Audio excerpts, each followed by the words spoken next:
जय जय रघुवीर समर्थ गणेश शारदा चैव सद्गुरु सज्जनस्तथा आराध्य दैवतं गुह्यं सर्वमे रघुनंदन कृपा कटाक्षाचे किरणे मोह समुद्राचे आटणे घडे जय त्या श्री कृष्णे वंदू तया ते श्रीराम जयांचे करिता स्मरण होय सकल विद्यांचे अधिकरण ते वंदू या श्री चरण श्री गुरूंचे जय जय रघुवीर समर्थ।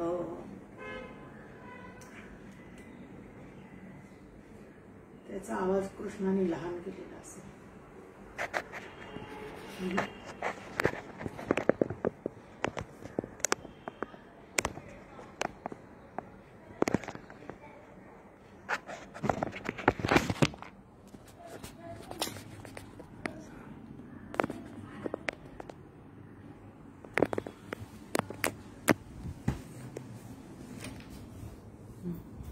अजून बरं पूर्ण झिरो झालं।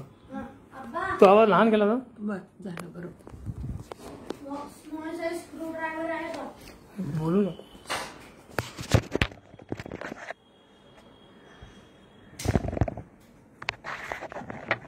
ओम सहनावतु सहनौ भुनक्तु सह वीर्यं करवावहि तेजस्विनावधीतमस्तु मा विद्विषावहि। ओम शांति शांति शांति। आनंदयोगी परमपूज्य डॉक्टर काका, श्रद्धेय मंदाताई या उभयतांना मनपूर्वक वंदन करते। यमदेव आणि नचिकेता यांनाही मनपूर्वक वंदन करते आणि कठोपनिषदाचं श्रवण करण्यासाठी जमलेल्या सर्व साधकांना मनपूर्वक अभिवादन करते। घरोघरी गणेश आणि गौरी स्थापना झालेली आहे।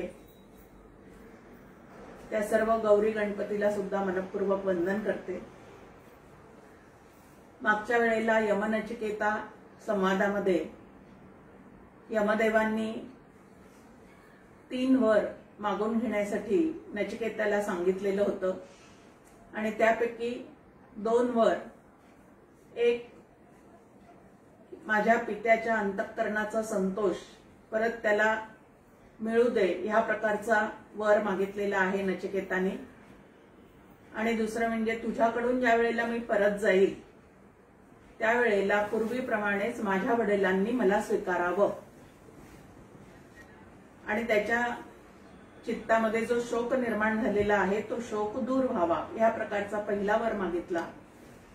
त्यानंतर दुसरा वर जो आहे तो स्वर्गामध्ये स्वर्गसुख भोगण्यासाठी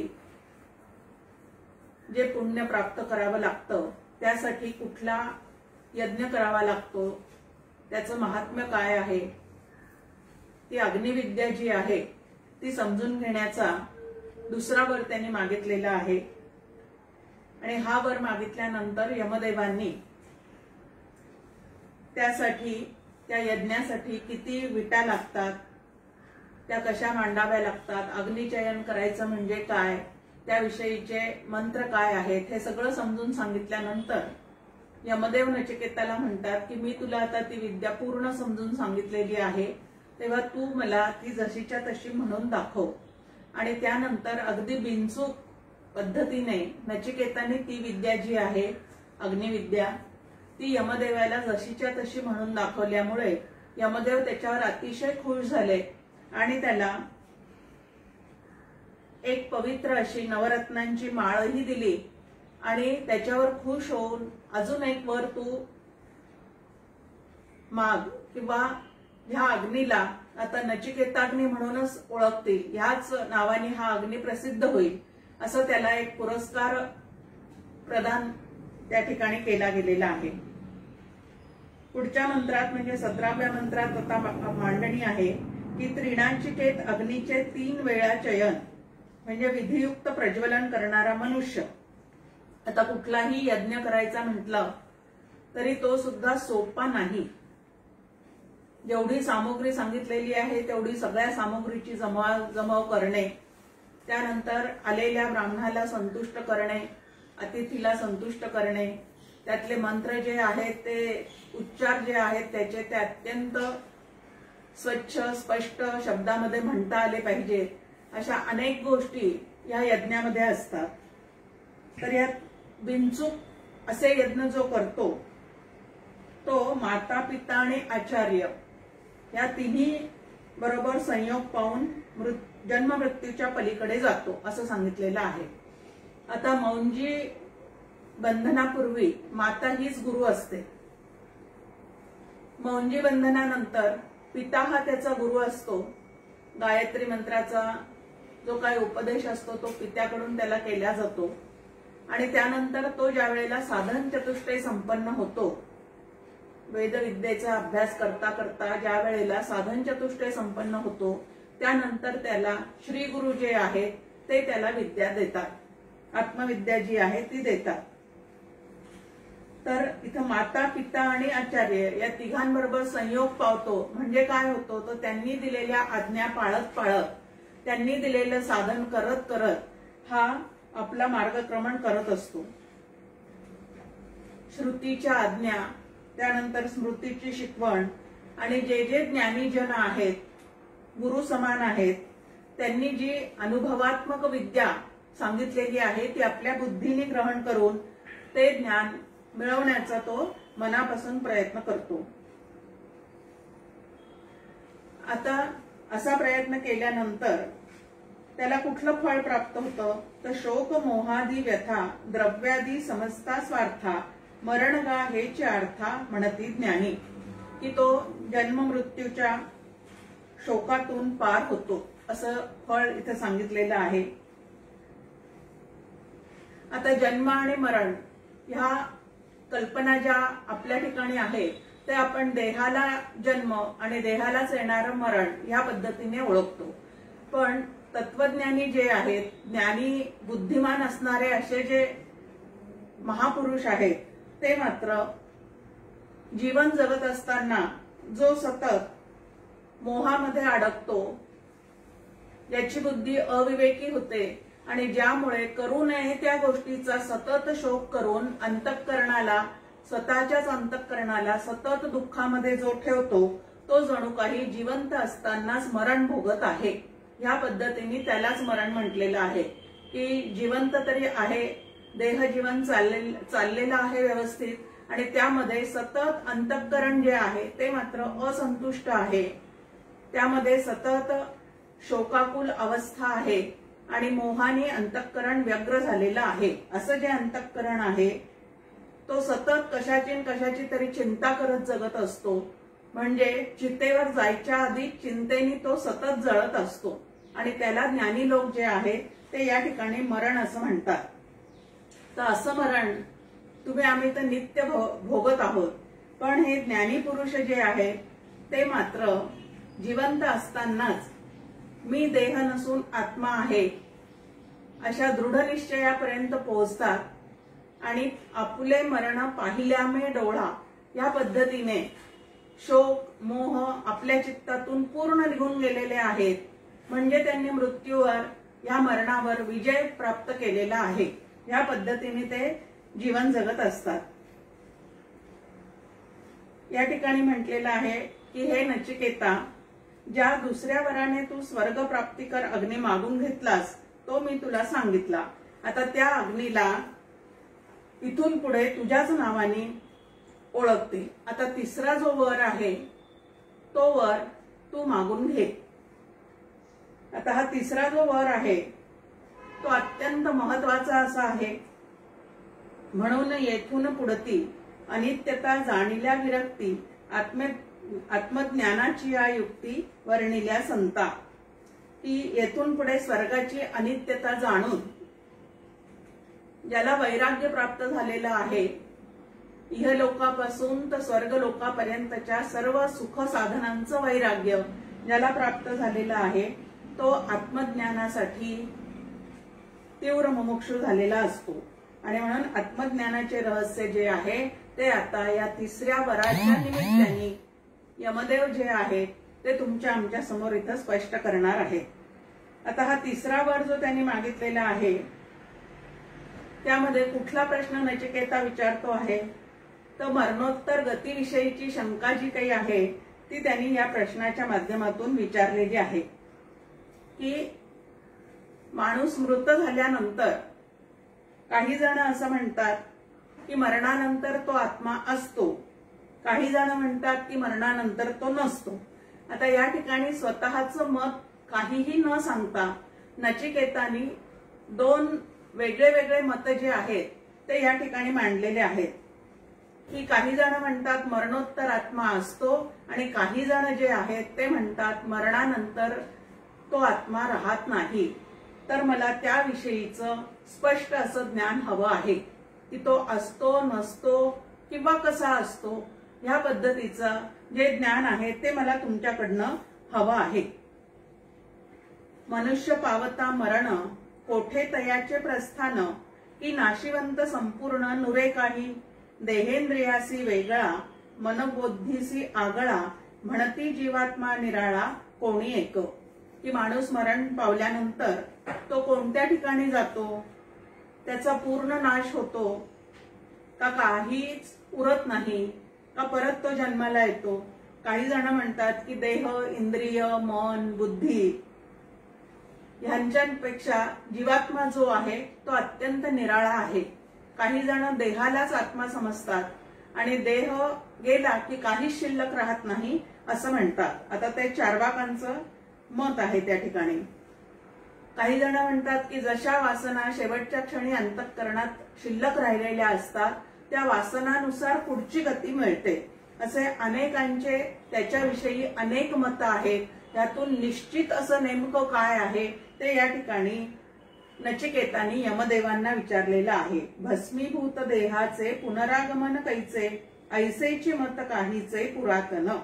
की चार्वाकादिकांचं मत कसं आहे तर देहाची राख झाल्यानंतर देह जाळल्यानंतर तो भस्म रूपाने त्या ठिकाणी असतो, मग काही शिल्लक राहत नाही, तर मग तो परत येतो हे म्हणणं कसं शक्य आहे. तर स्थूल देहालाच ते त्या ठिकाणी आत्मा असं मानतात. मग असे अनेकांचे अनेक मत आहेत. त्याविषयी अनेकांनी अनेक तर्क सुद्धा मांडलेले आहेत. पण जोपर्यंत ह्याचं निश्चित असं ज्ञान आपल्या ठिकाणी होत नाही तोपर्यंत पूर्ण समाधान जे काही आहे ते मुमुक्षूंचं होऊ शकत नाही. हे ज्ञान जोवरी नाही पुरुषार्थ नसे काही माते शिष्य भावे पाही हे यमदेव. की जोपर्यंत या आत्मतत्वाचं पूर्ण निसंशय असं ज्ञान होत नाही तोपर्यंत मोक्ष जीवनमुक्ती नावाचं जे फळ आहे ते प्राप्त होऊ शकत नाही. म्हणून मी तुम्हाला आता अत्यंत शरण आलेलो आहे, माझा शिष्य म्हणून तुम्ही स्वीकार करावा अशी प्रार्थना जी आहे ती या ठिकाणी यमदेवांच्या समोर नचिकेत करतो आहे. की हे सर्व ज्ञान कळून त्याचा यथार्थ असा जो अनुभवात्मक बोध आहे याचा तुम्हाला पूर्णपणे निश्चित असा अनुभव आलेला आहे तेच ज्ञान मला आता तुमच्याकडून ऐकायचं आहे.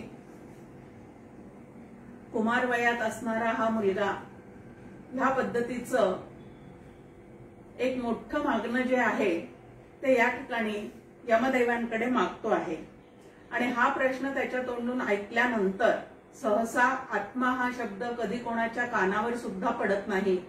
आत्मा नावाचं एक तत्व जे अखंड असणारं आहे, जे चैतन्य घन आहे, असं आपल्या आतमध्ये सतत आहे.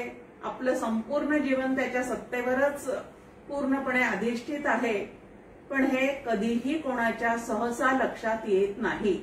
म्हणून असं न दिसणारं न जाणवणारं असं जे आत्मतत्व आहे त्याविषयीचा प्रश्न अशा लहान मुलाच्या मुखातून ज्या वेळेला बाहेर पडलेला दिसतो त्यावेळेला आतून त्याच्यावर अतिशय प्रसन्न यमदेव झालेले आहेत. आता यांनी आत्म्यासंबंधीचा प्रश्न तर विचारलेला आहे, परंतु आत्मज्ञानाविषयीची जी विद्या आहे याला ब्रह्मविद्या असं म्हणतात, ती ब्रह्मविद्या अनधिकाऱ्याला कधीही देऊ नये अशी शास्त्राची एक काय आहे तर तुमच्या आमच्या समोर शास्त्राने अशी एक अट घालून ठेवलेली आहे. अशी अट घालण्याचं कारण काय आहे, भगवद्गीतेमध्ये सुद्धा आपण पाहतो की अगदी शेवटी उपसंहाराच्या श्लोकांमध्ये भगवान श्रीकृष्ण सुद्धा अर्जुनाला सांगतात की ज्याला ह्या आत्मतत्वाविषयी आस्था नाही, या विद्येविषयी ज्याला काहीही महत्व वाटत नाही, त्याच्या समोर ह्याचं निरूपण कधीही करू नये. कारण पालथ्या घड्यावर पाणी ह्या पद्धतीने तिथं कितीही उपदेश जरी केला तरी तो त्याच्या आत शिरणं शक्य नाही आणि त्यामुळे या महान विद्येचा त्या ठिकाणी जणू काही अपमान झाल्यासारखा होतो. आणि म्हणून ज्याला याच्याविषयी अनास्था आहे त्याच्या पुढे हे ज्ञान कधीही सांगू नये. मग आता या ठिकाणी याचा अधिकार आहे की नाही, हा अधिकार कोणाला प्राप्त होतो, तो जो साधन चतुष्टय संपन्न आहे. आता साधन चतुष्टय संपन्न आहे म्हणजे नेमकं काय आहे, तर ज्याच्या चित्तामध्ये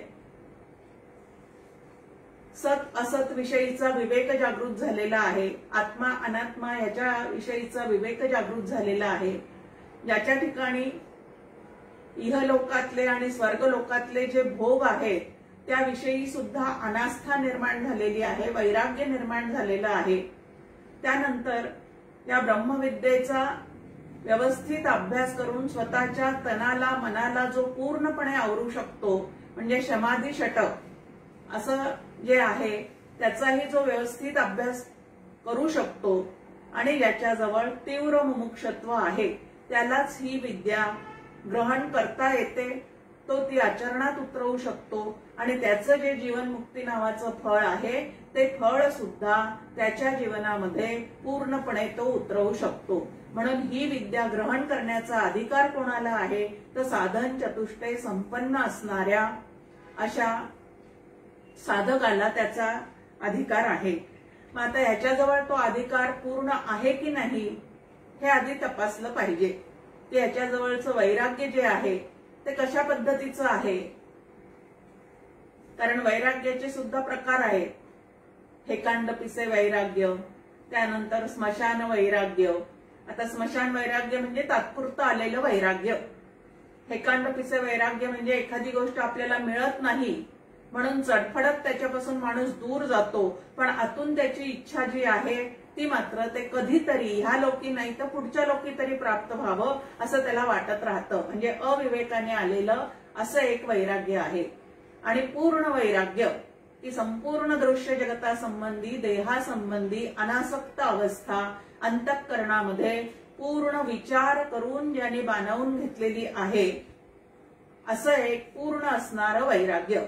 तर याच्याजवळ नेमकं हे कुठलं वैराग्य आहे ते आधी तपासलं पाहिजे. आणि ज्याच्याजवळ या संपूर्ण दृश्य जगताविषयी अनासक्त अवस्था निर्माण झालेली आहे त्यालाच ही विद्या सांगावी असं शास्त्राची आज्ञा आहे. म्हणून ह्याच्या ठिकाणी हा अधिकार आहे की नाही ते आधी आपण तपासलं पाहिजे.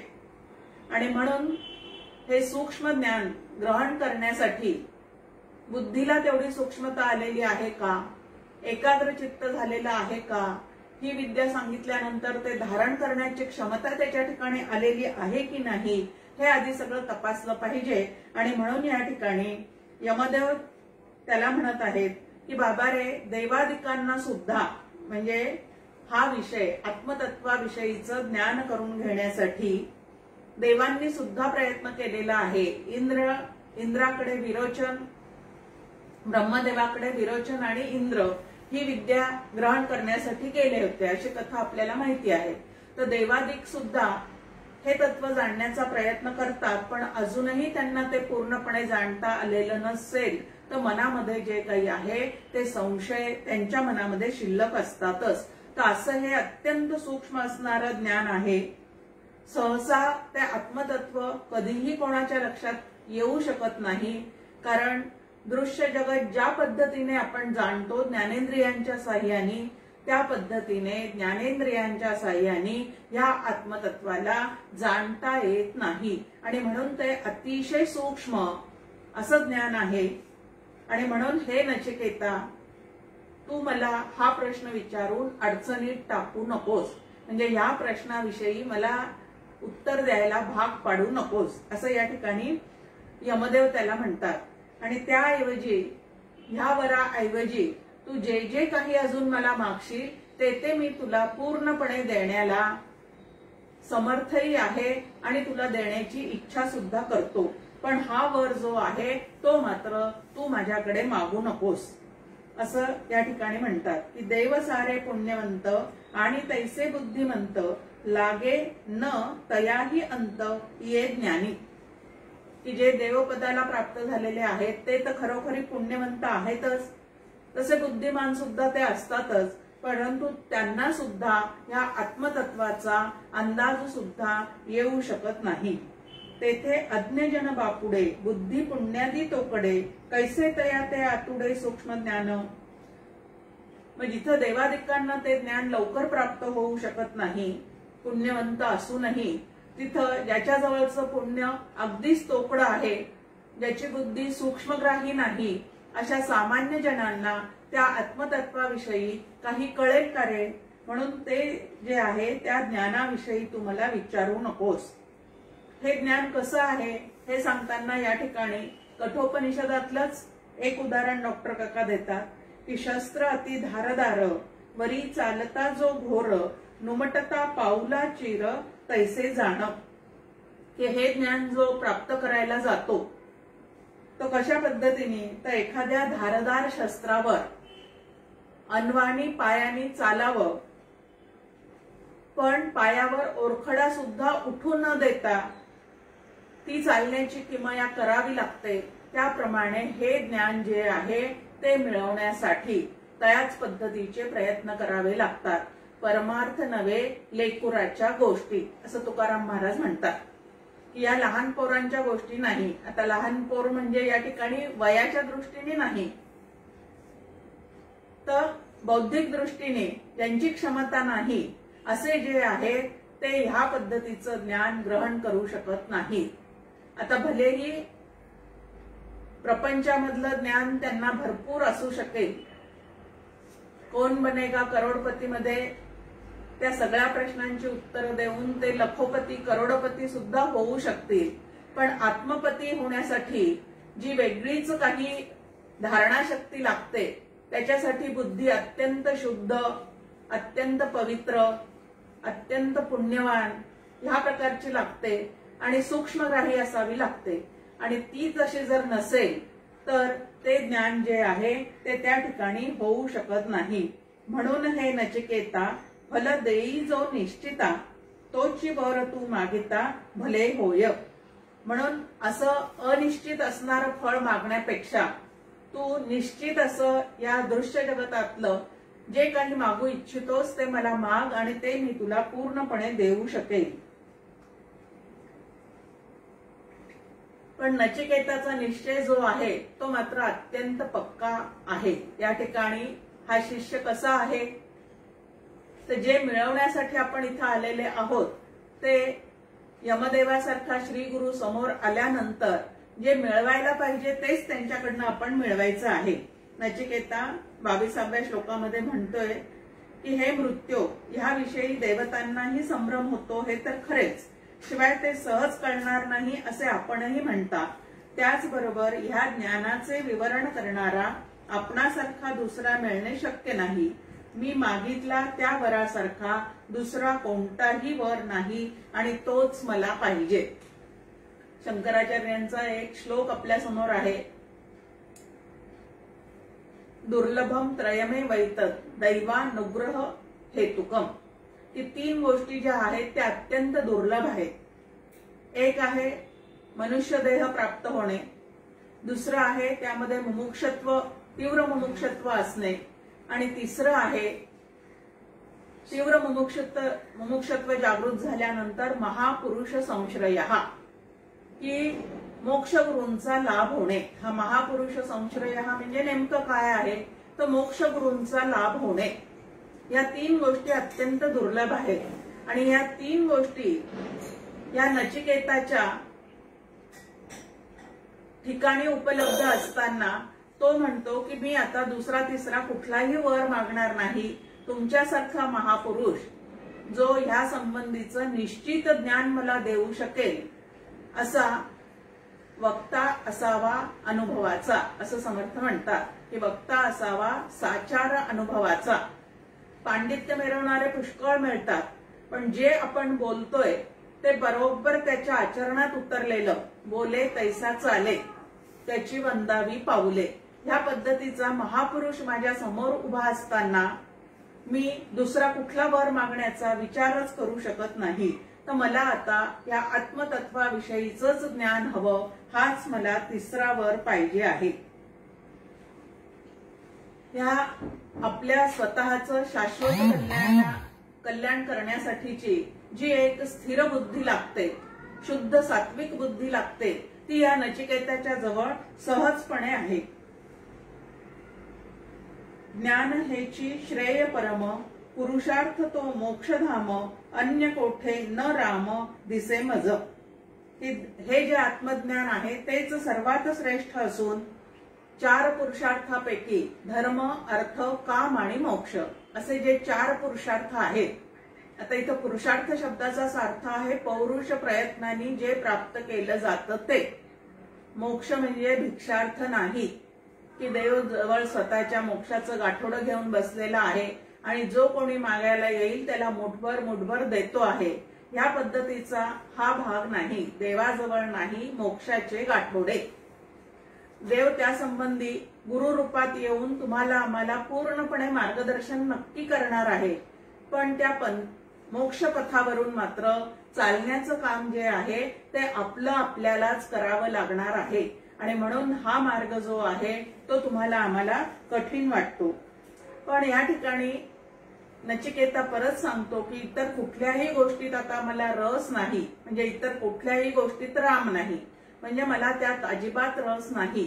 तर आत्मारामच जो आहे तो या ठिकाणी मला जाणून घ्यायचा आहे.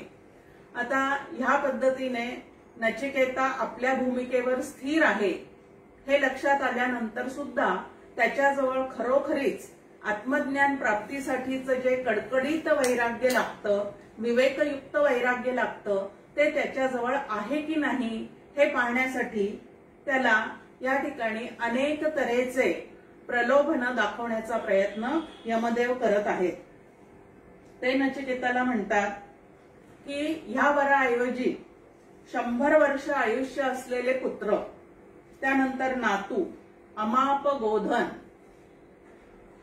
भरपूर दूध दुभत्या गायी मी तुला देतो, हत्ती देतो, घोडे देतो, सोने देतो, जेवढी पाहिजे तेवढी जमीन मागून घे, तुला भूपती सुद्धा करतो, राज्य मागून घे, भरपूर आयुष्य मागून घे, इतक्या तऱ्हेच्या गोष्टी त्याच्या समोर या ठिकाणी यमदेवांनी ठेवलेल्या आहेत की जो विरक्त संपूर्ण त्यासी द्यावे आत्मज्ञान, हे तो दिधले नेमून भगवंताने. म्हणून पुढती नाना लोभ नचिकेती, दावी यमधर्म परीक्षार्थी असुनी समर्थ. की तो जे मागतोय त्या आत्मज्ञानाविषयीचं सगळं वर्म समजून सांगण्याची पूर्णपणे त्यांच्याजवळ निश्चिती असून सुद्धा, म्हणजे ते ज्ञान, आत्मज्ञान, ती ब्रह्मविद्या त्याला पूर्णपणे देण्याची क्षमता असून सुद्धा जो पूर्णपणे विरक्त नाही अशाला ती विद्या देता येणार नाही. आणि म्हणून त्याला प्रलोभनाच्या निमित्ताने त्याच्या वैराग्याची या ठिकाणी यमदेव काय करत आहेत तर तपासणी करत आहेत की तुला पाहिजे ते राज्य देतो, पाहिजे ते गोधन, त्यानंतर हत्ती, घोडे, भरपूर आयुष्य, पुत्र पौत्र हे तुला भरपूर देतो, पण तू हा वर जो आहे तो मात्र मागू नकोस. या वराच्या योग्यतेचे तू आणखी काही समजत असतील, म्हणजे इतकं तर तुला देतोच, पण ह्याच्यापेक्षा श्रेष्ठ, ह्याच्यापेक्षा अजून मोठं असं जर काही तुझ्या मनात असशील तर तेही तू माझ्याजवळ मागून घेऊ शकतोस. अमाप धन व चिरंजीवत्वही. तुला पाहिजे असेल तर तेही तू माग. नंतर या विस्तीर्ण भूमीवर अनेक काळपर्यंत तू राज्य वैभवाचा भोग घे. तुला तुझ्या इच्छेप्रमाणे तुझ्या मनात येईल ते भोग तुला प्राप्त करून देण्याचीही मी व्यवस्था करतो. मनुष्य लोकी जे जे भोग अत्यंत दुर्लभ आहेत, जे सहसा प्राप्त होऊ शकत नाही, ते जरी तू माझ्या पुढे मागशील तर तेही मी तुला देण्याचा प्रयत्न करतो. रथ देतो, वाद्ये देतो, त्यानंतर सुंदर सुंदर स्त्रियांचा समुदाय सुद्धा तुझ्यासाठी मी देण्याचा प्रयत्न करतो, की ज्या सहसा कोणाला प्राप्त होत नाही. अशा स्वर्गातल्या सुंदर स्त्रिया सुद्धा तुला देण्याचा मी पूर्णपणे प्रयत्न करेल. त्यांच्याकडनं तुला पाहिजे तितके वर्ष तू सेवा करून घेऊ शकतोस. पण नचिकेता, या आत्मतत्वासंबंधी मात्र तू मला काही विचारू नकोस. आता त्याला तू काही विचारू नकोस असं या ठिकाणी का म्हणताय? त्यांना ती विद्या माहिती नाहीये का? तर त्यांना ती विद्या पूर्णपणे माहिती आहे. पण त्याची विरक्ती, त्याचं वैराग्य तपासून पाहण्यासाठी या ठिकाणी यमदेव त्याच्या समोर अनेक पद्धतीचे प्रलोभने ठेवत आहेत. आता एवढं यमदेवाचं सांगणं झाल्यानंतर नचिकेता जो आहे तो अत्यंत निरीच्छ आहे. तो यमदेवांना म्हणतोय, हे यमराज, हे भोग जे आहेत ते उद्या असतील किंवा नसतीलही. कारण हे सगळे भोग कसे आहेत ते येणारे आणि जाणारे आहेत.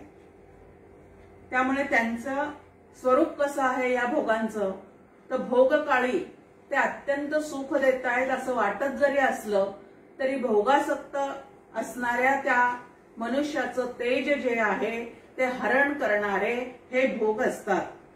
इंद्रियांचं तेज जे आहे ते हरण करणारे असतात. आणि म्हणून ब्रह्मचर्य व्रताचं आत्मज्ञान प्राप्तीसाठी पालन करावं लागतं. हे सर्व जीवन सुद्धा किती अल्प आहे, किती थोडं आहे. त्यामुळे त्या थोड्या अल्पशा जीवनामध्ये किती भोग माणूस भोगत राहणार आहे.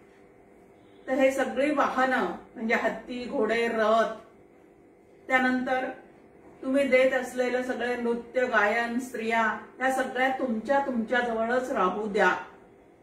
पहा, हे नचिकेताचं या ठिकाणी वक्तव्य ऐकल्यानंतर समर्थांच्या मनाच्या श्लोकातल्या एका चरणाची आठवण होते.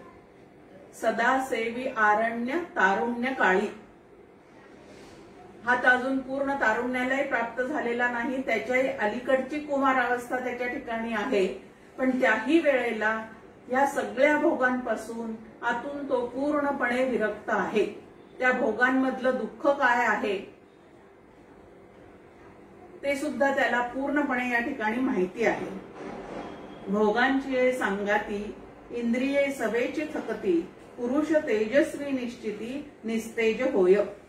की भोगांमध्ये सापडल्याबरोबर इंद्रिये जे आहेत ते अतिशय निस्तेज व्हायला लागतात. आणि तेजस्वी पुरुष सुद्धा या भोग लोलुपतेमुळे स्वतः जवळची तेजस्विता जी आहे ते हरवून बसतात. अशा कितीतरी कथा पूर्वापारपासून आपल्या समोर आलेल्या आहेत की एखादा अगदी मनापासून तपश्चर्या करत असताना त्याच्या समोर कोणीतरी एखादी अप्सरा येते आणि त्याचा तपोभंग करण्याचा प्रयत्न करते. या पद्धतीने कितीतरी आपण ऐकलेलं आहे. भोगे धर्माचा विसरू, वीर्यनाश अनिवारू, प्रज्ञा मेधा सुधा करू, लोपोनी जाय. की भोगात गुंग झालेले किंवा भोगासक्त असणारे जे कोणी आहेत ते स्वतःच्या धर्माला विसरून जातात. भोगासक्तीपायी स्वतःचा जो धर्म आहे, स्वतःचं जे कर्तव्य आहे ते सगळं विसरून जातात. विवेक त्या ठिकाणी नाहीसा होतो आणि शक्तीचा सुद्धा पूर्णपणे ऱ्हास होतो. त्या ठिकाणी बुद्धीतली जी प्रज्ञाशक्ती आणि मेधाशक्ती आहे ती सुद्धा पूर्णपणे नाहीसी होते. ज्याप्रमाणे कलाकलाने चंद्र कमी कमी होत जातो त्याप्रमाणे भोगांच्या नादी लागलेल्या पुरुषांच्या ठिकाणची विवेक शक्ती जी आहे ती क्रमाक्रमाने कमी कमी होत जाऊन तो स्वतःचा नाश स्वतःच्या ठिकाणी ओढून घेतो. भोग तेजाते नाशी, यशाते नेई अपयशी, भोग अनर्थांची राशी दिसे मज, की भोगाने तेजस्वी पुरुष सुद्धा निस्तेज होतो आणि यशस्वी असणारे जे कोणी लोक आहेत ते अपयशाकडे खेचले जातात. कशामुळे? तर भोगामुळे. म्हणून हे सगळ्या तऱ्हेचे भोग जे आहेत, जे इंद्रियांना सुख देणारे आहेत असं वाटत जरी असलं तरी ते भोग जे आहेत ते अनर्थकारक आहेत, हे स्पष्टपणे माझ्या लक्षात आलेलं आहे. असं त्या कुमार वयातला नचिकेत जो आहे तो या ठिकाणी अत्यंत विवेकपूर्ण असं बोलणं या ठिकाणी म्हणतोय. किती एक ऐसे चतुरानन, एके दिनी जाती तीन, तेही काळा पुढे दीन दीर्घायुषी, की तुला मी दीर्घ आयुष्य देतो असं यमदेव म्हटलेले होते. तर त्यालाही उत्तर या ठिकाणी देतोय नचिकेता, की या ब्रह्मलोकाच्या एका दिवसाला 3-3 ब्रह्मदेव निर्माण होतात असं म्हणतात. मग आतापर्यंत किती ब्रह्मदेव निर्माण झाले? म्हणजे निर्माण झालेले आहेत त्यांना आयुष्य जरी भरपूर लाभलेलं दिसत असलं तरी या काळाच्या सत्तेपुढे ते सुद्धा टिकलेले नाहीत. म्हणजे हे सुद्धा सगळं कसं आहे तर अनित्य आहे. आणि म्हणून मनुष्य धनाने संतुष्ट होत नाही. आता धनाने सुख संपत्ती, या संपत्तीने सुखसोयींनी युक्त अशा घरात आपण कितीही वस्तू जरी आणून ठेवल्या तरी चित्तात जोपर्यंत सुखरूपतेचा समाधानाचा अनुभव नाही तोपर्यंत या सगळ्या गोष्टी कशा आहेत तर तुम्हाला आम्हाला सुरुवातीला सुख देतात असं वाटतं, पण त्याच्यातून दुःखाशिवाय दुसरा कुठलाच अनुभव शिल्लक राहत नाही. प्रारंभी सुख पण अनंत काळपर्यंत दुःख असं या सगळ्या सुख साधनांचं स्वरूप आहे. धन वैभवे समाधान, नाही मनुजा कदाचन, अधिकतेचे अपुरेपण नित्य असे, की या धन वैभवानी खरोखरीच पूर्ण प्रकारचं अंतःकरणात समाधान नांदत नाही. भागवतातल्या ज्या वेळेला आपण कथा ऐकतो त्या कथांमध्ये सगळे राजे लोक जे आहेत दीर्घ आयुष्य आहे, त्यांना अनेक वर्षेपर्यंत त्यांनी अनेक सुखोपभोग घेतलेले आहेत, परंतु त्यानंतरही त्या सगळ्या सुखोपभोगांचा त्याग करून आत्मज्ञान मिळवण्यासाठी ते वानप्रस्थाश्रम स्वीकारून बाहेर पडलेले आहेत. अशा कथा आपण भागवतामध्ये ऐकतो. आता राजे लोकांजवळ कुठल्या सुखाला कमतरता आहे? मग एवढे सगळे सुख अवतीभोवती मागे पुढे असताना सुद्धा त्या सर्वांचा त्याग करून ज्या अर्थी ते बाहेर पडतात त्या अर्थी सुख संपत्तीच्या भोगानी पूर्ण तृप्तता अंतःकरणाला कधीही येऊ शकत नाही. हे आपण भागवत ऐकता ऐकता लक्षात घ्यायला हवं. पण भागवत ऐकतो पण लक्षात मात्र यातली एकही गोष्ट आपल्या राहत नाही. धनसंचयाची आस, विविध वैभवी सोस, रजतमांचा हैदोस आयुष्यावरी. ती संपत्ती साठवण्याची एकदा चटक लागली की संपत्तीमध्ये एक दोष आपल्या समोर ठेवलेलाच आहे. ती मिळवताना अपार कष्ट करावे लागतात. नंतर मिळवलेली संपत्ती जी आहे तिचा विनियोग करताना सुद्धा अनेक मानसिक कष्ट सोसावे लागतात. त्यानंतर ती संपत्ती माझ्या माघारी माझे मुलं नीट सांभाळतील की नाही, उडवून तर लावणार नाहीत ना. म्हणजे मिळवताना कष्ट, व्यय करताना कष्ट, सांभाळताना कष्ट, या तऱ्हेने त्या संपत्तीपासून सुखापेक्षा दुःखाचाच अनुभव जो काही आहे तो जास्तीत जास्त येत राहतो. मग या संपत्तीच्या मागे जे धावणारे असतात ते रजोगुण व तमोगुण या दोन स्वभावांनी त्यांच्या अंतःकरणामध्ये पूर्ण धुमाकूळ माजवलेला असतो. आणि म्हणून संपत्तीत सुख आहे असं समजून ते संपत्तीच्या मागे सतत धावत असतात. पण संपत्तीच्या मागे आयुष्यभर धावून सुद्धा नंतर ईडी वगैरे मागे लागल्यानंतर परदेशामध्ये पळून जाण्या इतकं त्यांना त्या ठिकाणी भय निर्माण होतं. म्हणून रजतमाचा हैदोस आयुष्यावरी असं या ठिकाणी म्हटलेलं आहे. एक घर असलेलं कमी पडतं, मग अजून एक घर पाहिजे, मग एक फार्म हाऊस पाहिजे, या पद्धतीने अजून अजून अजून असं त्याच्या मागे धावता धावता ह्याचं आयुष्य सरून जातं. पण प्रत्यक्षात सुख शांती समाधान मात्र चित्ताच्या घरामध्ये त्याला प्राप्त होत नाही. आणि मग सगळ्यात महत्वाचं काय आहे, चित्तातलं समाधाना एवढं, चित्तातल्या शांती एवढं थोर असं या जगतामध्ये काहीही नाही. बाहेरून कितीही वस्तू असल्या तरी सुद्धा आतमध्ये जर सुख शांती समाधान नसेल तर त्या जीवनाला अपूर्णतेचा काय लागलेला असतो, तर डागच लागलेला असतो. धन मिळवावे कोटी कोटी, पुत्र पौत्र बसवणी खाती, पाठी प्रतिमा पूजती श्राद्ध दिनी. ही कोटी कोटी धन मिळवून ठेवलेलं आहे, 7 पिढ्या पुरतील एवढं धन कमावून ठेवलेलं आहे. आणि ज्यांनी कमावून ठेवलेलं आहे त्याला नंतर फार फार तर तो गेल्यानंतर एक वाळलेल्या चंदनाचा हार घालून मोकळे होतात असं डॉक्टर काका म्हणतात, की त्याचा फोटो घरामध्ये लावतात आणि त्याला वाळलेल्या चंदनाचा एखादा हार घातला जातो. बाकी त्याच्या मृत्यूदिनी त्याचं स्मरणही होईल की नाही ही एक शंकाच आहे. म्हणून हे असलं तू मला काहीही देऊ नको. इथं की म्हणून मजला जे हवे तेची कृपाळुवा तू द्यावे, जे बरे माझे व्हावे आयुष्य सकळ. की नचिकेत या ठिकाणी म्हणतोय की ज्या वराने माझ्या आयुष्याचे सार्थक होईल, त्या नरदेहाचं वैशिष्ट्य काय आहे, तर इतर योनी ज्या आहेत त्या भोग योनी आहेत आणि नरदेह जो आहे तो त्याग योनी आहे.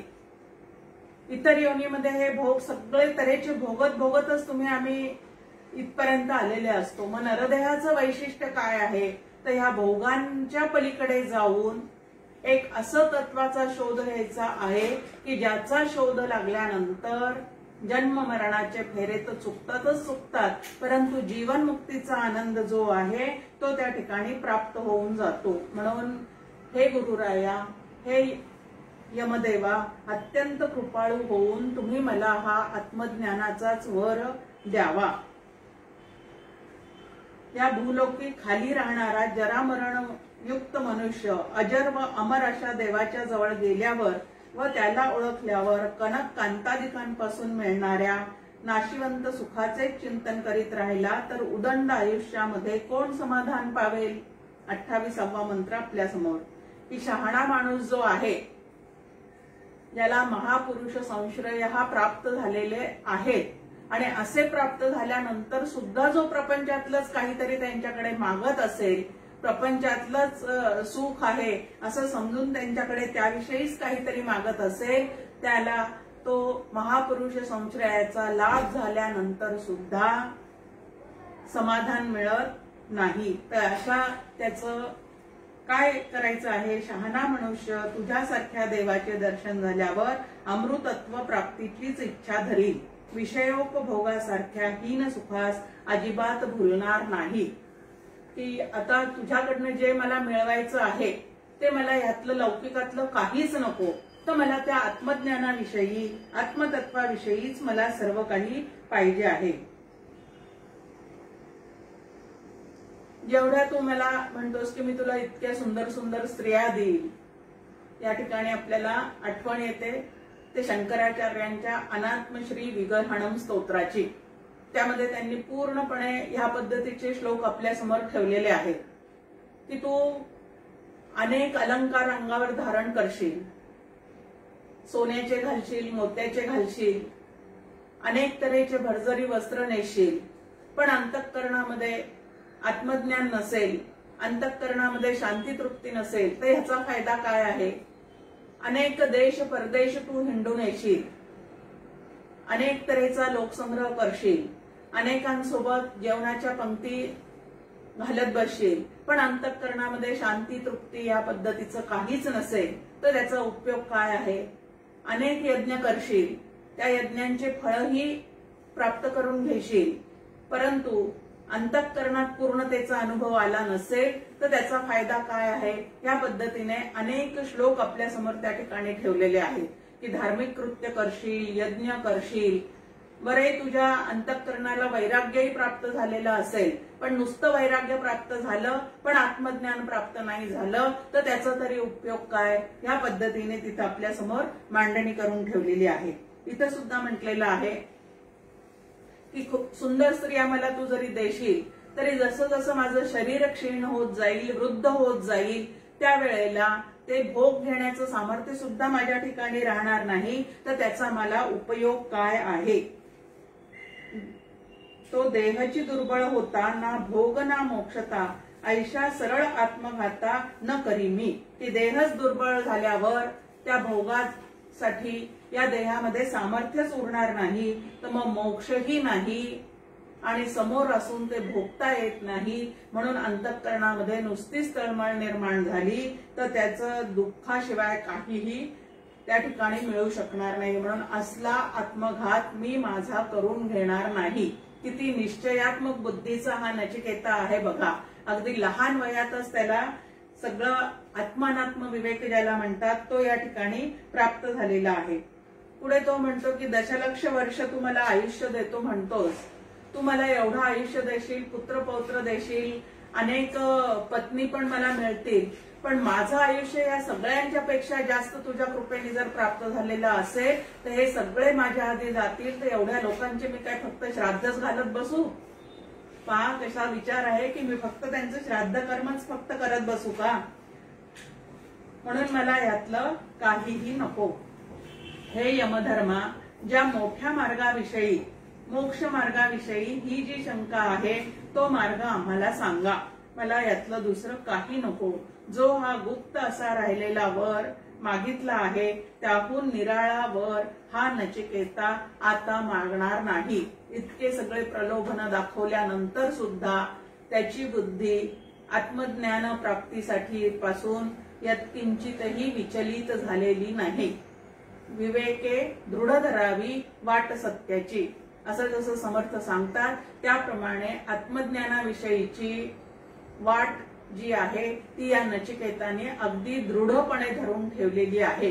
कुठल्याही प्रलोभनाला बळी न पडता मागणी एकच आहे की तुझ्यासारखा महापुरुष माझ्या समोर आलेला आहे की ज्याच्या अनुभवामध्ये आत्मज्ञान आहे, त्याच्याकडून तुझ्यासारखं मला ते दुसरा कोण समजून सांगणार आहे? याला ते प्राप्त झालेला आहे तोच मला ते ज्ञान व्यवस्थित समजून सांगू शकेल आणि त्या मार्गाने त्या पद्धतीने विचार करून मला सुद्धा मोक्षापर्यंत पूर्णपणे जाता येईल. म्हणून मला कितीही तू प्रलोभन दाखवत असलास तरी मला त्यातलं काहीही नको. जीवाजी मरणापाठी गती तेची सांगावे येथी, विज्ञान जे यथास्थिती सुनिश्चित. गहन असे हा प्रश्न, गूढ तयाचे निरूपण, सांगणे जाणणे कठीण तेची हवे. भगवद्गीतेमध्ये दुसऱ्या अध्यायामध्ये आपण श्लोक पाहतो त्यामध्ये म्हटलेले आहे की आत्मज्ञानाविषयी सांगणारा आणि आत्मज्ञानाविषयी ऐकणारा दोघही जण कसे आहेत तर आश्चर्यवत आहेत. त्यानंतर सांगणारा आश्चर्यच आहे, ऐकणारा आश्चर्यच आहे आणि ऐकता ऐकता त्या भूमिकेवर आरूढ होऊन राहणारा सुद्धा आश्चर्यवतच आहे. आता अनेक जण देवधर्म करतात पण आत्मा नावाचा शब्द सुद्धा कधी कोणाच्या कानावर पडलेला नसतो. पण या कुमार वयातल्या नचिकेताला मात्र त्या आत्म्याविषयी जाणून घेण्याची दृढ अशी इच्छा या ठिकाणी निर्माण झालेली आहे आणि म्हणून तो कुठल्याही प्रलोभनाला बळी न पडता एकच मागणी त्या यमदेवाला करत आहे की नरदेहाचं सार्थक जे आहे ते नेमकं कशात आहे तर आत्मज्ञान प्राप्त करून घेण्यातच आहे. आता आत्मज्ञानाविषयीची एवढी तळमळ ज्याच्या चित्तात निर्माण होते त्याच्या ठिकाणी सत्वगुण जो आहे तो पूर्णपणे त्याच्या स्वभावातला वर आलेला असतो आणि ज्याच्या स्वभावामध्ये रजतमाचं प्राबल्य असतं त्यांच्या कानावर आत्मा हा शब्द जरी पडला तरी ते जाणून घेण्याविषयीची तळमळ जी आहे, जिज्ञासा जी आहे तीही निर्माण होत नाही. बरं, जिज्ञासा निर्माण जर झाली तर ऐकतो वगैरे सगळं, परंतु नो द सिस्टीम नंतर यूज द सिस्टीमचा जो काही एक भाग असतो की ते प्राप्त व्हावं म्हणून आचरणात ज्या गोष्टी आणायच्या असतात त्या आणण्यासाठी सुद्धा त्याचं बळ त्या ठिकाणी असावं लागतं. मना श्रेष्ठ धारिष्ट जीवी धरावे की ते प्राप्त होईपर्यंत तितिक्षा लागते, श्रद्धा लागते, उपरती लागते, समाधान लागतं. या अनेक गोष्टी ज्या समाधी षटकामध्ये आपल्या समोर सांगितलेल्या आहेत त्या सगळ्या अंगी बाणवण्याचा पूर्ण प्रयत्न ज्या साधकाकडनं होऊ शकतो तो आत्मज्ञान प्राप्तीपर्यंत पोहोचू शकतो. पण त्याच्या आधीच जो ढेपाळतो त्याला मात्र महापुरुष जीवनात येऊन सुद्धा तिथपर्यंत जाऊन पोहोचता येत नाही. इथे या ठिकाणी नचिकेता म्हणतोय, शाश्वत हिता जे ठाकिले तेची पाहिजे प्रार्थिले मने सदा, की आपल्या शाश्वत हिताला जे प्रत्यक्ष कारण आहे तेच श्री गुरूंकडनं मागून घेतलं पाहिजे. सगळ्या श्रुती माऊलींचा सुद्धा हाच तुम्हाला आम्हाला आदेश आहे. भगवद्गीतेमध्ये सुद्धा आपल्या समोर तेच सांगितलेलं आहे की आचार्यवान पुरुषो वेद, की जे आचार्य शब्दाचा अर्थच आपल्या समोर ठेवलेला आहे. आचरती आचारयती, की जे स्वतः आचरण करतात आणि इतरांकडनं आचरण करून घेण्याची सुद्धा ज्यांच्या ठिकाणी शक्ती आहे त्यांना आचार्य असं म्हणतात. आणि अशा आचार्यांकडे जा, अशा ज्ञानी पुरुषाकडे जा. उत्तिष्ठ जाग्रत प्राप्य वरांनी बोधत, असंच आपल्या समोर या ठिकाणी मांडणी सगळ्या श्रुती माऊलींनी केलेली आहे की आत्महितासाठी, स्वतःच्या कल्याणासाठी जागे व्हा. ज्यांनी स्वतःचं कल्याण आधी करून ठेवलेलं आहे त्यांच्याकडे जा आणि अत्यंत नम्र भावाने आत्मज्ञानाविषयीचे वर्म जे आहेत ते त्यांना विचारण्याचा प्रयत्न करा. आता प्रथमवल्ली आपली पूर्ण झालेली आहे. प्रथम अध्याय प्रथम वल्ली पूर्ण झालेली आहे. आता प्रथम अध्यायातली द्वितीय वल्ली जी आहे ती आपण पुढच्या मंगळवारी पाहण्याचा प्रयत्न करू. जय जय रघुवीर समर्थ.